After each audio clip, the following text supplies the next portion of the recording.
से आप सब लोग नेशनल इनकम का पार्ट नंबर 9 आज हम पढ़ने जा रहे हैं। और पार्ट नंबर 9 के अंदर हम लोग जो मोस्ट इंपोर्टेंट थियोरी है पूरे के पूरे क्लास नेशनल इनकम चैप्टर के अंदर वो हम डिस्कस करेंगे। इसके बाद एक पार्ट आएगा जो पार्ट नंबर 10 होगा, वहां पे भी हम लोग क्लास जो बची कुची थियोरी है, real GDP, nominal GDP, depreciation, capital loss, ये सब कुछ खत्म करके हमारा पूरा का पूरा हमारा चैप्टर जो है नेशनल इनकम वो खत्म करेंगे। तो स्टार्ट करते हैं class national income part 9 most important theory. आज हम बात करेंगे नेशनल इनकम कहते किसको है। National income is the sum total of the income of only the normal resident of a country. ये सवाल क्लास पूछा जा चुका है कि नेशनल इनकम में हम लोग किन लोगों की इनकम को ऐड करते हैं। तो कंट्री के जो नॉर्मल रेजिडेंट्स हैं, जो आम तौर पे हमारी कंट्री में ही रहते हैं क्लास, उनकी जो इनकम है उन सबको ऐड करते हैं क्लास। तो क्या आता है? National income, right. Domestic territory किसे कहते हैं? Domestic territory of a country refers to that area of economic activity which generate domestic income. हमारे इंडिया का जो मैप है उसके अंदर का सारा एरिया क्लास वो हमारी डोमेस्टिक टेरिटरी है, उसके अंदर हम लोग रहते हैं, उसके अंदर क्लास हम लोग इनकम जनरेशन करते हैं क्लास और एक्सपेंडिचर करते हैं, फिर दोबारा कंजप्शन एक्सपेंडिचर ही चलता रहता है क्लास कंटिन्यू, ठीक है। तो डोमेस्टिक टेरिटरी हमारी इकोनॉमिक टेरिटरी, इसके अंदर क्या क्या चीजें इंक्लूड की जाती हैं। नेशनल इनकम में आपको पता चल गया क्लास, जितने भी नॉर्मल रेजिडेंट्स हैं सिर्फ उनकी इनकम को काउंट किया जाता है। डोमेस्टिक टेरिटरी जिसके अंदर क्लास हम लोग इनकम जनरेट करते हैं, हमारी पूरी की पूरी boundary line, territorial class boundary line के अंदर जो भी एरिया है वो सारा का सारा डोमेस्टिक टेरिटरी के अंदर है। अब डोमेस्टिक टेरिटरी के अंदर क्या क्या चीजें इंक्लूड होती हैं? जो चीजें हमारी कंट्री के अंदर हैं वो तो हमारे टेरिटरी के अंदर इंक्लूड होगी ही होगी, लेकिन इसके अलावा कुछ चीजें और हैं। जैसे सबसे पहला है क्लास शिप। जितने भी शिप्स हैं, एयरक्राफ्ट हैं, भले ही वो एक से दूसरे देश के अंदर जा रहा है इंटरनेशनल वाटर के अंदर, बट अगर उनका ओनर इंडियन है, ध्यान रखना, शिप्स है, एयरक्राफ्ट है, अगर क्लास उनका ओनर इंडियन है तो वो इंडिया की टेरिटरी का ही पार्ट कहलाया जाएगा। ध्यान रखना, अगर उनका ओनर इंडियन है, जो भी फ्लोटिंग प्लेटफॉर्म्स होते हैं ना, वो सारा का सारा हमारे टेरिटरी का पार्ट कहला जाएगा। फिशिंग वेसल हो गया क्लास, ठीक है, और ऑयल रिग्स हो गया जहां से मछलियां पकड़ी जाती हैं, फिशिल क्लास फिशिंग वेसल हो गया। ऑयल रिग जहां पे क्लास कुआं होता है, पेट्रोल का कुआं, वो सारा अगर हमारी ओनर हमारा है तो वो हमारी टेरिटरी का पार्ट कहलाया जाएगा। अगला है क्लास एम्बेसी। मेरी बात ध्यान समझना, सबसे ज्यादा क्वेश्चन इसी से आता है।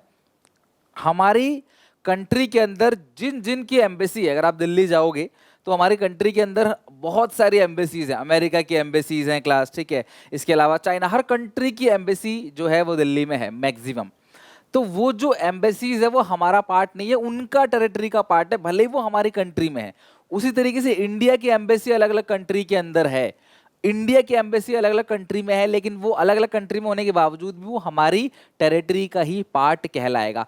एम्बेसी अपना होता है, बस आप ध्यान रखना, एक लाइन सिंपल सी लिखो कमेंट सेक्शन ताकि आप हमेशा याद रखो, एम्बेसीज अपना होता है, भले ही वो पूरे वर्ल्ड में कहीं भी हो। अगर चांद पे भी इंडिया की एम्बेसी है तो वो इंडिया की टेरिटरी का पार्ट है। जस्ट क्लास फनी एग्जाम्पल दे रहा हूं, मैं कह रहा हूं किसी भी कंट्री के अंदर अगर इंडिया की एम्बेसी है तो वो हमारी टेरिटरी का पार्ट है, और अगर किसी और कंट्री की एम्बेसी हमारी कंट्री में है तो वो क्लास उनकी टेरिटरी का पार्ट है। एम्बेसीज अपना होता है, ठीक है। तो जो भी फॉरेन एम्बेसीज इंडिया में है क्लास, वो इंडिया टेरिटरी का पार्ट नहीं है। इंडिया की एम्बेसीज अगर फॉरेन कंट्री में है तो वो इंडिया की टेरिटरी का पार्ट कहलाएगा, ठीक है। Domestic territory does not include, तो मैंने बोला एक तो एम्बेसीज इंक्लूड नहीं होंगी, बाहर कंट्री की एम्बेसी जो इंडिया में है वो हमारी टेरिटरी का पार्ट नहीं कहलाएगा। एम्बेसी मिलिट्री स्टैब्लिशमेंट, अगर बाहर कंट्री ने हमारे कंट्री में कोई मिलिट्री स्टैब्लिशमेंट किया है तो वो भी हमारी टेरिटरी का पार्ट नहीं है। Example, Chinese embassy in India is the part of domestic territory of China. China की एम्बेसी इंडिया में है लेकिन वो चाइना की टेरिटरी का पार्ट है। दूसरा, international organization like United Nation organization, W health organization, world trade organization etcetera located within the geographical boundary of a country, भले ही क्लास वो हमारी एरिया के अंदर है। इंटरनेशनल ऑर्गेनाइजेशन जितने भी हैं, लाइक इंटरनेशनल ऑर्गेनाइजेशन के अंदर अगर डब्ल्यूटीओ आ गया, यूएनओ आ गया, डब्ल्यूएचओ आ गया, वो भले ही हमारे कंट्री के अंदर है लेकिन फिर भी क्लास हमारी टेरिटरी का पार्ट वो नहीं है। International organization, embassies, military establishment, कोई कॉन्सुलेट्स है, तो वो सब क्लास हमारे टेरिटरी का पार्ट नहीं है क्लास, इसको हम लोग अपनी टेरिटरी का पार्ट में इंक्लूड नहीं करते। सबसे मोस्ट इंपोर्टेंट टॉपिक, सबसे मोस्ट इंपोर्टेंट थियोरी अगर पूरे नेशनल इनकम के चैप्टर में कोई है तो वो है class GDP and welfare. GDP का मतलब अब तक समझ आ चुका होगा। हमारे पूरे इंडिया के अंदर सुई से लेके जहाज तक जितना भी सामान बन रहा है क्लास, उसकी जो मार्केट वैल्यू है that is called GDP, gross domestic product at market price. Gross मतलब सब कुछ मिला के, डेप्रिसिएशन को मिला के। डोमेस्टिक मतलब हमारे पूरे एरिया के अंदर, है ना, हमारे इंडिया के मैप के अंदर। प्रोडक्ट मतलब जो भी सामान बन रहा है उसकी जो market value, that is called GDP MP. तो अगर देश का जो जीडीपी है वो कहीं ना कहीं डायरेक्टली रिलेटेड है देश के वेलफेयर से। किसी भी कंट्री का जीडीपी अगर बढ़ेगा तो देश का वेलफेयर निश्चित है, वेलफेयर बढ़ेगा।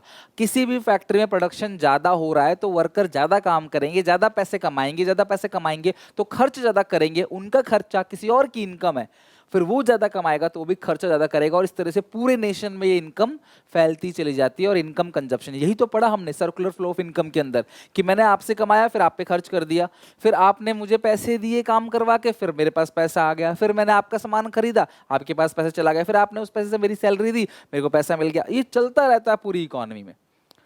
सो GDP is directly related to welfare. देश की जीडीपी बढ़ रही है मतलब देश का वेलफेयर बढ़ रहा है, जन कल्याण हो रहा है, सबका भला हो रहा है, राइट। देश की जीडीपी बढ़ना यानी कि देश का वेलफेयर हो रहा है। लेकिन देर आर सम एक्सेप्शंस, जहां देश की जीडीपी तो बढ़ रही है लेकिन देश का वेलफेयर नहीं हो रहा, और वही हमें पढ़ना है।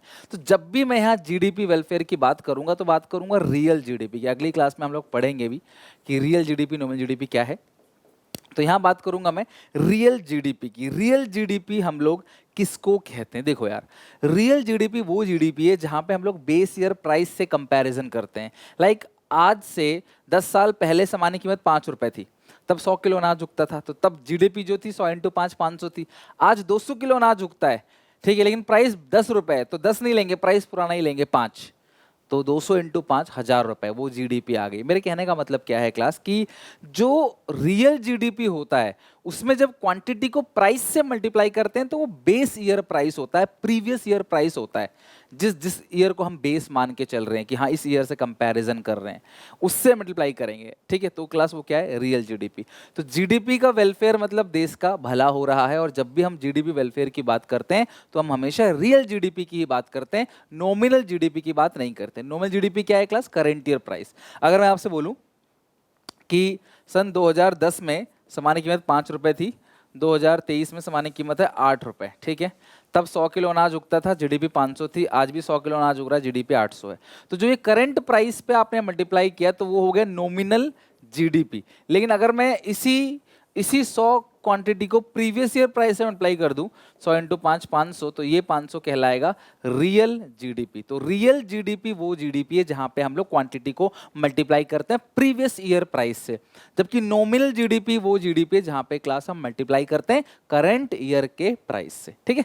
तो रियल जीडीपी का बढ़ना देश का वेलफेयर शो करता है। जितना जीडीपी बढ़ेगा उतना ही समाज का भला हो रहा है, ये चीज शो करती है ना।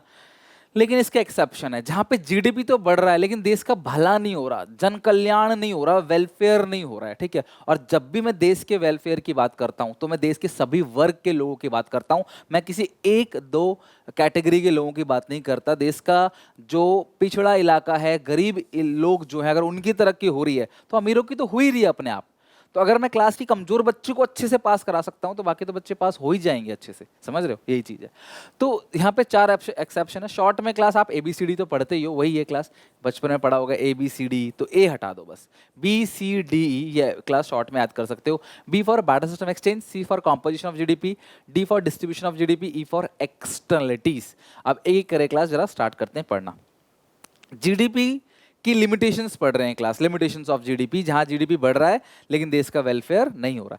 इसमें सबसे पहली चीज है क्लास डिस्ट्रीब्यूशन ऑफ जीडीपी। देश में सामान ज्यादा बन रहा है लेकिन जो एक्स्ट्रा प्रोडक्शन हो रहा है उसका बेनिफिट सिर्फ अमीरों को मिल रहा है, तो पुअर आर स्टिल पुअर और स्टिल हंगर। तो इसको बोलते हैं क्लास डिस्ट्रीब्यूशन ऑफ जीडीपी। देश का बढ़ना क्लास कहीं ना कहीं वेलफेयर को शो करता है, जीडीपी बढ़ना, लेकिन वो वेलफेयर सिर्फ अमीरों को हो रहा है। ज्यादा गाड़ियां बन रही है देश के अंदर, ज्यादा एसी बन रहे हैं क्लास, ज्यादा क्लास सामान बन रहा है, लेकिन उसका जो बेनिफिट है वो सिर्फ किसको मिल रहा है? अमीर लोगों को। गरीब लोग आज भी गरीब है, उनको बेनिफिट मिल ही नहीं रहा। ज्यादा घर देश में बन रहा है, तो यार ज़्यादा पहले जो अमीर था उसके पास एक घर था, अब दो घर है। गरीब के पास ना पहले घर था ना अभी भी घर है। तो डिस्ट्रीब्यूशन ऑफ जीडीपी क्लास कई बार देश का वेलफेयर प्रेजेंट नहीं करता।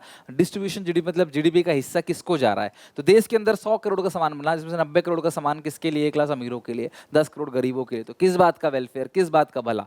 तो अमीर और अमीर होते चले जा रहे हैं, गरीब और गरीब होते चले जा रहे हैं। This is called distribution of GDP. ठीक है, अगला कॉम्पोजिशन ऑफ जीडीपी।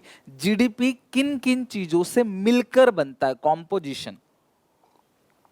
तो कॉम्पोजिशन के अंदर, जीडीपी के अंदर अगर देश का जो डिफेंस गुड्स है, अगर उसका प्रोडक्शन बढ़ रहा है, देश में हथियार, गोला बारूद, आर्म्स, ठीक है, इन सब चीजों का अगर प्रोडक्शन बढ़ रहा है तो देश एक सुरक्षा जरूर मिलेगा देश को, लेकिन उससे वेलफेयर नहीं होगा। हथियार, गोला बारूद, इन सब से क्या होता है क्लास, देश स्ट्रांग रहता है डिफेंस से, लेकिन गरीबी भुखमरी को नहीं मिटा सकता। अगर मैं बोलूँ आपके पीछे 4 बॉडीगार्ड रहेंगे जो आपको प्रोटेक्ट करेंगे, लेकिन आपको खाना नहीं मिलेगा तो आपको नहीं चाहिए होगा फिर वो। तो कहने का मतलब सिंपल ये है, कॉम्पोजिशन ऑफ जीडीपी मतलब जीडीपी के अंदर हर चीज का इंक्लूड होता है। जीडीपी के अंदर हर सामान सुई से लेकर जहां तक सब कुछ इंक्लूड होता है।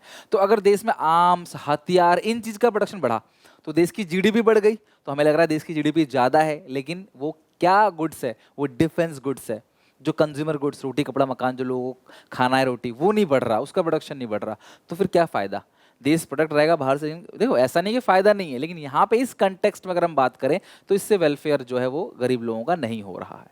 इससे हमें सेफ्टी इन्वायरमेंट मिल सकता है, लेकिन गरीबी और भुखमरी जो है वो नहीं मिटाई जा सकती डिफेंस गुड्स से। मेरी बात समझ रहे हो। This is called composition of GDP. तो जीडीपी किन किन चीजों से मिलकर बना है। तो अगर जीडीपी के अंदर डिफेंस गुड्स है तो भैया वो जीडीपी वेलफेयर शो नहीं करेगा। अगला बार्टर सिस्टम एक्सचेंज। देखो यार, बार्टर सिस्टम एक्सचेंज आज भी पूरी तरीके से खत्म नहीं हुआ है, स्पेशली इन इंडिया। आज भी आप गांव में जाओ तो गांव के लोग अनाज देकर ही किसानों से काम करवाते हैं, खेतों में उनको अनाज दिया जाता है, ना कि पैसे दिए जाते हैं। फिर वो उसी अनाज को लेके राशन पानी खरीद के लेके आते हैं। सामान के बदले सामान आज भी चलता है। आप लोग भी क्लास कब कब खरीदते हो, रद्दी कागज बेच के, पुराने जूते, फटे पुराने जूते वगैरह बेच के सोन पापड़ी खाते हो, ठीक है। तो ये सब चीज़ें क्लास, आम खरीदते हो, ये सब चलता है क्लास, सब कुछ रूरल एरिया में बेसिकली जो रहते हैं, और कई जगह तो अर्बन एरिया में भी चलता है बार्टर सिस्टम एक्सचेंज। तो अगर आपने बार्टर सिस्टम एक्सचेंज किया तो कहीं ना कहीं सेल्स रिकॉर्ड ही नहीं हो पाया। भाई मैंने आपको सामान दिया, आपसे सामान ले लिया, सेल्स रिकॉर्ड ही नहीं हो पाया, तो जीडीपी अंडर एस्टिमेट कर जाता है, तो वो कहीं ना कहीं वेलफेयर प्रॉपर शो नहीं करता। तो बार्टर सिस्टम एक्सचेंज की वजह से भी जीडीपी क्लास अंडर एस्टिमेट हो जाता है, प्रॉपर वेलफेयर शो नहीं करता, सामान के बदले सामान। ठीक है, लास्ट और मोस्ट इंपॉर्टेंट है, जो कई बार एग्जामिनेशन में पूछा जा चुका है, दैट इज कॉल्ड एक्सटर्नलिटीज। देखो हम लोग सब लोग जीडीपी के अंदर काफी सारी चीजों को रिकॉर्ड करते हैं। जो जीडीपी है उसके अंदर बहुत सारी चीजें क्लास रिकॉर्ड की जाती हैं, लेकिन कुछ चीजें ऐसी हैं जो क्लास हम जीडीपी में कभी भी रिकॉर्ड नहीं कर पाते। जैसे किसी ने अगर क्लास अच्छा पार्क बनाया, उस पार्क से सबका भला हो रहा है, लेकिन उसको जीडीपी में रिकॉर्ड नहीं किया जाता। ये कुछ ऐसे एक्सटर्नल फैक्टर्स हैं जिनको क्लास हम लोग जीडीपी में रिकॉर्ड नहीं कर पाते। समझ रहे हो बात को। लाइक किसी ने कोई अच्छा काम किया तो उसे कुछ अवार्ड नहीं मिल रहा, कुछ नहीं मिल रहा उसको। और अगर मान लो पॉल्यूशन हो रहा है तो वो भी आप जीडीपी में रिकॉर्ड नहीं कर सकते। कोई फैक्ट्री है, धुआं छोड़ रही है, उसकी चिमनी से धुआं निकल रहा है, पॉल्यूशन हो रहा है, तो भैया इसको आप जीडीपी में कैसे रिकॉर्ड करोगे। भाई जीडीपी के अंदर सामान की वैल्यू रिकॉर्ड की जाती है, लेकिन पॉल्यूशन कैसे रिकॉर्ड करोगे। ये भी तो हमारे हमको नुकसान पहुंचा रहा है, हमारे बीमारी का कारण बन रहा है, हमारे मेडिकल एक्सपेंसेस बढ़ रहे हैं इन सब चीज़ों की वजह से, बट इनको आप जीडीपी में रिकॉर्ड नहीं कर सकते। तो अगर गाड़ी बन रही है क्लास, ठीक है, गाड़ी जो बन रहा है उससे धुआं भी तो निकल रहा है, उसको कौन रिकॉर्ड, गाड़ी की वैल्यू आप रिकॉर्ड कर रहे हो, लेकिन उससे जो धुआं निकल रहा है, जिससे जो कार्बन रिलीज हो रहा है, उससे हमारे एनवायरनमेंट को जो पॉल्यूशन हो रहा है, ग्लोबल वार्मिंग बढ़ रही है, ओजोन डिप्लेशन हो रहा है क्लास, क्लोरोफ्लोरोकार्बन के रिलीज होने से, उसको आप कैसे रिकॉर्ड करोगे। दिस इज कॉल्ड एक्सटर्नलिटीज, यानी कुछ ऐसे फैक्टर्स जो हम जीडीपी में रिकॉर्ड कर ही नहीं पाते, जिसकी वजह से class GDP true welfare show नहीं करता। तो देश के अंदर प्रोडक्शन तो हो रहा है, लेकिन जो पॉल्यूशन हो रहा है उसकी वजह से उसको कौन रिकॉर्ड करेगा। This is called externalities. किसी ने अच्छा गार्डन बनाया, उसमें लोग घूम रहे हैं, सबको बेनिफिट हो रहा है, गार्डन वाले को उससे कोई इनकम नहीं हो रही, this is called positive externalities. और कोई क्लास सिगरेट पी के धुआं छोड़ रहा है, या फैक्ट्री की चिमनी से धुआं छोड़ रहा है, वो फिर पानी में यमुना में क्लास पूरा कूड़ा करकट सब बहा रहा है, जो दिल्ली में आपने यमुना नदी देखी, पूरे नाला बना दिया उसको, सारा कूड़ा करकट वहां बहा के, उसको जीडीपी में रिकॉर्ड नहीं कर सकते। यही क्लास जीडीपी की लिमिटेशंस है। कि भाई पॉल्यूशन इन सबको ये सभी मैटर करता है, बट हम इसको रिकॉर्ड नहीं कर सकते। These are called negative externalities. तो B barter system exchange, C composition of GDP, D distribution of GDP, E externalities, और ये चार के चार है लिमिटेशंस ऑफ जीडीपी वेलफेयर और जीडीपी वेलफेयर के एक्सेप्शंस। ये चार के चार पॉइंट्स आपको ध्यान रखने, राइट? इसके साथ क्लास आज की क्लास एंड हो गई। अगली क्लास में हम लोग आराम से दो टॉपिक हमारे बचे हुए हैं, real GDP, nominal GDP, depreciation, और क्लास एनएफआईए के कंपोनेंट्स हैं, कैपिटल लॉस है, पढ़ के अच्छे से खत्म कर देंगे। मैंने बहुत कुछ अच्छे से करा दिया है क्लास, कुछ बचा नहीं है इसके अंदर, और सिलेबस के अकॉर्डिंग ही करा रहा हूँ जो आपके बोर्ड एग्जामिनेशन 2024 में पूछे जाएंगे। तो उम्मीद है आप यहाँ तक पढ़ के समझ के अच्छे से आओगे। नेक्स्ट क्लास में कंटिन्यू करते हैं क्लास, और देन इस पूरे यूनिट को खत्म करेंगे, 10 नंबर पक्के करेंगे। मिलते हैं नेक्स्ट वीडियो में, टेक केयर, बाय बाय। अच्छा लगे तो लाइक जरूर करना, चैनल को सब्सक्राइब करना मत भूलना।